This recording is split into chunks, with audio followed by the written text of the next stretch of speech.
Bonjour Émilie. Bonjour. Alors on est au Festival du Bonheur. Je sais que tu pratiques les massages, les soins énergétiques, les soins aquatiques, que tu as beaucoup voyagé. Donc à la lumière de tout ça, est-ce que tu peux nous dire pour toi, c'est quoi le bonheur?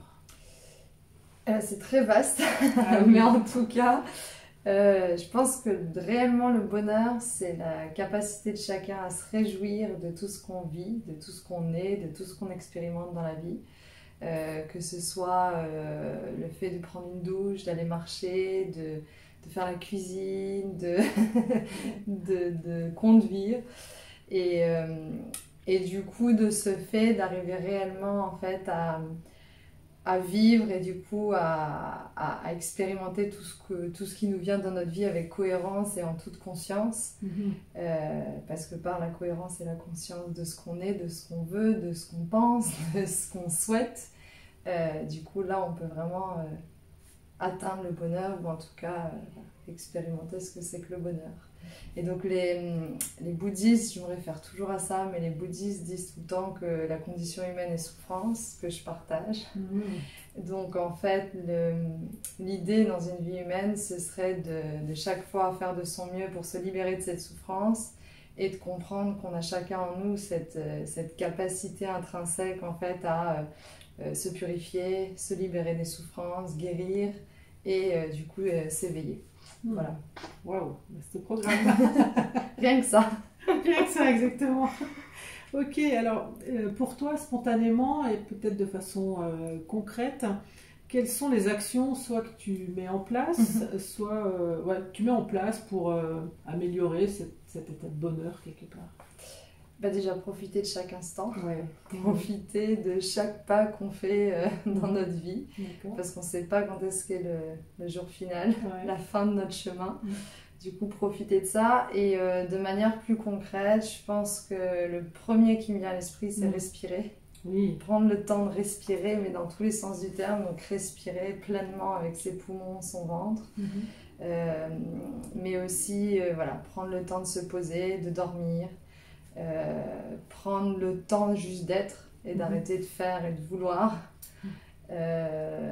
méditer, mais du coup méditer dans chaque étape de notre vie, donc ça peut être en faisant la cuisine, être juste concentré et conscient de ce qu'on est en train de faire, c'est une méditation.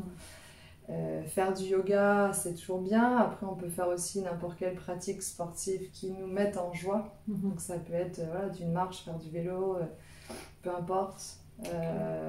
Voilà, c'est à peu près ça, je dirais. Alors, ça rejoint un petit peu, mais s'il y avait des outils à apprendre ou à transmettre, peut-être aux plus jeunes ou à apprendre à tout âge, peu importe, quels seraient ces outils pour toi pour aller améliorer notre bonheur? Bah, du coup, donc, tout ce que j'ai dit. Un petit peu parlé déjà, tout ce que j'ai dit. Les outils, ce serait un outil qui n'est pas pragmatique, mais qui est peut-être le plus important, c'est vraiment ce que je disais avant, c'est vraiment arrêter de vouloir. Arrêter de vouloir d'être, ou vouloir avoir, ou vouloir faire. Juste être. Et donc c'est un outil à utiliser. Un outil, donc le souffle, mais ça peut être aussi trouver le temps d'aller marcher dans la nature, de se reconnecter avec des choses primaires et simples qui sont à notre portée à tous, peu importe notre niveau de vie, le nombre d'argent qu'on a sur notre compte en banque.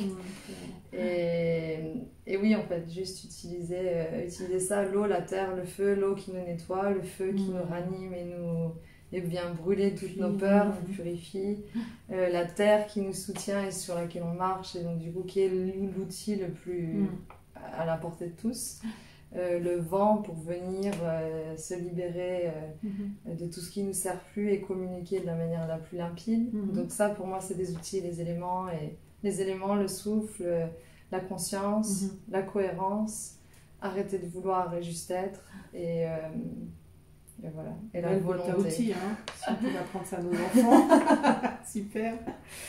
Et dis-moi, à la fin de ta vie, qu'est-ce qui te permettra de dire ouais, là, ok, j'ai vraiment eu une vie heureuse?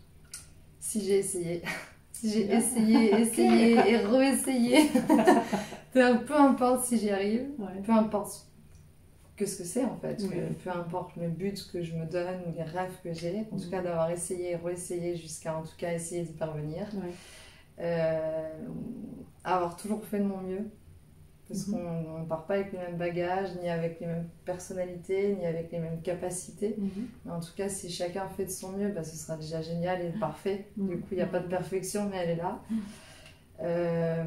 Qu'est-ce qui me rendrait satisfaite et heureuse? De me retourner et de me dire que j'ai vraiment vibré, que mon cœur était ouvert, que j'ai aimé ce que j'ai fait, que j'ai aimé les gens qui m'ont entourée. Et que j'ai savouré de chaque instant sur le chemin, quoi. Super. Est-ce qu'il y aurait une personnalité ou plusieurs personnalités qui t'inspirent, sachant que ça c'est pas forcément des gens connus, hein, ça peut être des personnalités du quotidien. Est-ce que tu as des gens comme ça qui t'inspirent ou qui t'ont inspiré? Il y en a plusieurs. Il y a ma sœur, d'abord, qui est 6 ans plus âgée. Et qui a été pour moi et qui est toujours pour moi un guide, quelqu'un qui me montre le chemin, qui m'a permis de voir qu'en fait les peurs étaient inutiles et la majorité du temps d'ailleurs irrationnelles. Et du coup ça a été vraiment une personne qui m'a permis d'accepter qui je suis, accepter juste d'être justement. Et de marcher sans crainte et sans regret sur un chemin en dehors de la zone de confort. Et donc il m'a toujours poussée comme ça à aller de l'avant, à croire en mes rêves, à aller envers mes rêves. Donc ça a été la première personne. Après il y en a d'autres, mais il y a tous les Bouddhas, il y a les Dalai Lama, il y a Ama, il y en a plein. Ok. Et si tu avais une citation qui te plaît particulièrement, est-ce que tu en aurais une comme ça, ou qui te suit, hein, des fois on a une citation qu'on aime bien, qui nous suit un peu au travers de la vie. Il y a toujours une. Il y a toujours celle, alors que je dis jamais bien, Mhm. mais on va essayer de la dire correctement. C'est pas grave, C'est c'est la... correct. C'est la citation d'Einstein qui dit la vie c'est comme une bicyclette, pour garder l'équilibre, il faut continuer d'avancer. Ok, super. Et finalement, pour conclure cet entretien, Émilie, si tu avais 3 mots maximum, ça peut être 1, 2 ou 3, mais qui qualifieraient le bonheur, ce serait quoi ces mots?